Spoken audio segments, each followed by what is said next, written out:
তোরা কেমন আছো? এই যে চলে আসলাম আমি আমার ভাস্তির বাড়িতে এসেছি। এইখানে হলো এই যে পুকুর পাড়ে এসেছি এখন। এই যে দেখেন পুকুর এদিকে প্রচণ্ড রাস্তা। এই যে এটা হলো পুকুরের পাড়। একটু সামনের দিকে যাই, ওদিকে এই যে একটা ঘর রয়েছে বসার। এই যে দেখেন কত সুন্দর, বিশাল বড় পুকুর। এখানে মোটামুটি 16-17 বিঘা জমি। এই যে খুব সুন্দর দেখতে জায়গাটা, খুব ভালো। এই যে এই পাশে আছে, এটাকে বলে বিল। এইদিকে পাট ক্ষেত করেছে এদিকে। এই যে বাহ, এই জায়গাটা বেশ ভালোই।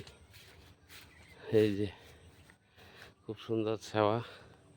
এখানে বিকাল হলে সবাই আড্ডা দেয়। এখনো আসেনি, আমি একটু তাড়াতাড়ি চলে আসলাম। এই যে তাহলে আমার রয়েছে যে কারেন্ট আছে এখানে। এই যে দেখেন এখানে মাছ, প্রচুর মাছ এখানে চাষ করে। পাট হয়ে গেছে, পাট ক্ষেতের মধ্যেও মাছ আছে। খুব ভালো জায়গা, খুব সুন্দর, একদম ভালোই লাগে। অনেকদিন পর আসলাম এখানে, অনেকদিন পর আসলাম তো বেশ ভালোই লাগছে। আমি বললে আমার নাতি আছে সাথে, নাতিকে দেখানো যাবে না, শরীরটা মানে একটু জামা পরে নাই তো, তাই আমি হ্যাঁ হ্যাঁ আমি বললাম ঠিক আছে চল পুকুর পাড়ে যাই, একটু গিয়ে একটু রিলস বানাই। দেখেন কি সুন্দর পাট ক্ষেত, একদম এই মাথার থেকে একদম ওই মাথা অবধি। সামনে দেখছেন ওই যে ইলেকট্রিকের, ওটা হলো পাওয়ার হাউস।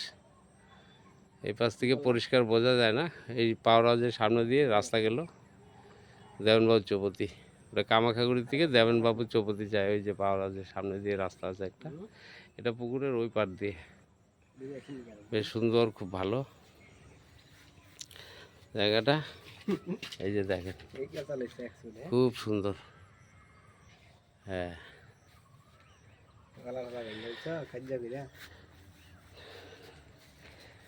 এই যে এই পাশে আছে আরো।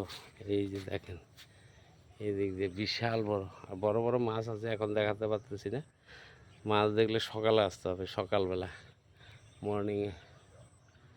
ঠিক আছে বন্ধুরা, রাখি।